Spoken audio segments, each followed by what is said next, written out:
आज का विषय कोल्ड कॉलिंग में सफल होने के उन टेक्निक्स पर है जो किसी भी सेल्समैन के लिए बहुत ही दिलचस्प विषय है। Techniques for success in cold calling. Her salesman के लिए कोल्ड कॉलिंग बहुत इंपॉर्टेंट है, लेकिन इससे जुड़े हुए कुछ चैलेंजेस भी हैं। चैलेंजेस पर काबू पाने के लिए हमें समझना है कि इसका नाम कोल्ड कॉल क्यों है। इसलिए क्योंकि आप जिस व्यक्ति से बात करना चाहते हो वो आपको जानता नहीं और उसको आपके प्रोडक्ट या सोल्यूशन में कोई इंटरेस्ट नहीं है, लेकिन सेल्समैन का काम है कि वो फिर भी उससे बात करें और इंटरेस्ट जगाने की कोशिश करें। ये सेल्स पाइपलाइन बनाने के लिए बहुत इंपॉर्टेंट है। याद रहे, कोल्ड कॉलिंग का मकसद प्रोडक्ट बेचना नहीं, लेकिन मीटिंग के लिए कुछ समय मिलना।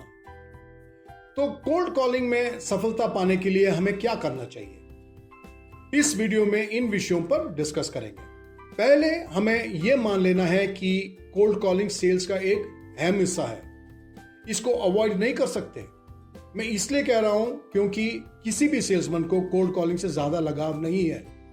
लगाव इसलिए नहीं है क्योंकि ज्यादातर कोल्ड कॉल्स रिजेक्ट हो जाते हैं। वो व्यक्ति जिससे आप बात करना चाहते हो वो आपसे बात करने से इनकार कर देता है। देखिए, कोल्ड कॉल्स का रिजेक्ट होना सेल्स का हकीकत है। इससे बुरा नहीं माने, पर्सनली नहीं लें। इससे आपका इज्जत किसी भी तरह से कम नहीं हो जाता है। वो व्यक्ति आपका कॉल लेने से इनकार इसलिए करता है क्योंकि वो आपको जानता नहीं और आप उसको उस वक्त कॉल कर रहे हैं जब वो अपने काम में बिजी है। आप भी करते होंगे जब आपको किसी क्रेडिट कार्ड बेचने वाले का कॉल आता हो। अगर वो आपसे बात नहीं करना चाहता है तो रिएक्ट करने के बजाय आप अगले कॉल पर ध्यान दें। रिएक्ट बिल्कुल नहीं करना चाहिए क्योंकि आगे जाके कभी भी आपको उस व्यक्ति से इंटरेक्ट करना पड़ सकता है।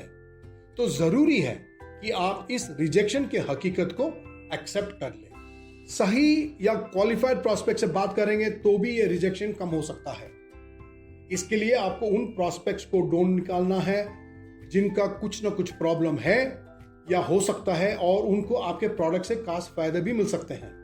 इसके लिए आपको खूब सारा रिसर्च करना पड़ेगा। ये इंफॉर्मेशन आपको उनके वेबसाइट से, उनके पब्लिश किए ब्लॉग्स, न्यूज आर्टिकल्स और कस्टमर टेस्टिमोनियल्स वगैरह से मिल सकते हैं। इस इंफॉर्मेशन के साथ आप अपने प्रोडक्ट को सही तरीके से पेश कर सकते हैं जिससे उस प्रोस्पेक्ट को आपके प्रोडक्ट के फायदे साफ नजर आए। इस रिसर्च से आपको सिर्फ उन कंपनीज को कांटेक्ट करना पड़ेगा जिनको आपके प्रोडक्ट से फायदा मिल सकता हो।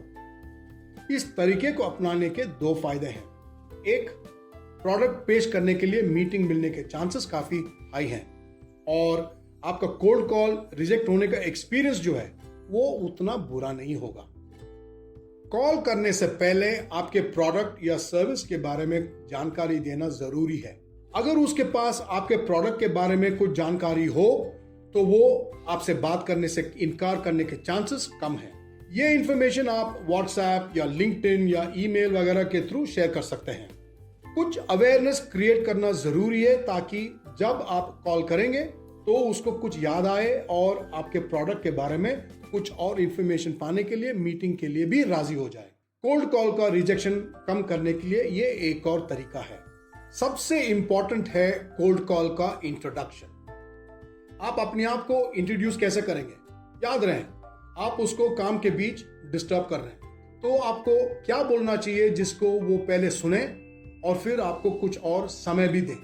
ये सबके लिए आपके पास सिर्फ 10 या 15 सेकंड्स ही हैं जितने में आपको बताना है आप कौन हैं, क्यों फोन कर रहे हैं और क्या खास विषय है जो आप उसको बताना चाहते हैं। इसके लिए आपको पहले से ही प्रिपेयर करना पड़ेगा।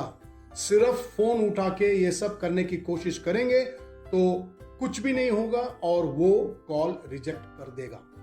आप पहले प्रिपेयर करें। आप जो बोलना चाहते हो उसको स्क्रिप्ट करें, लिखकर पढ़ें और प्रैक्टिस करें। ये बहुत जरूरी है क्योंकि आपके पास बहुत कम समय है जितने में उस व्यक्ति में इंटरेस्ट पैदा करना और उससे 3-4 मिनट और निकाल लेने के लिए ताकि आप अपने प्रोडक्ट के बारे में कुछ और इंफॉर्मेशन शेयर कर सकें।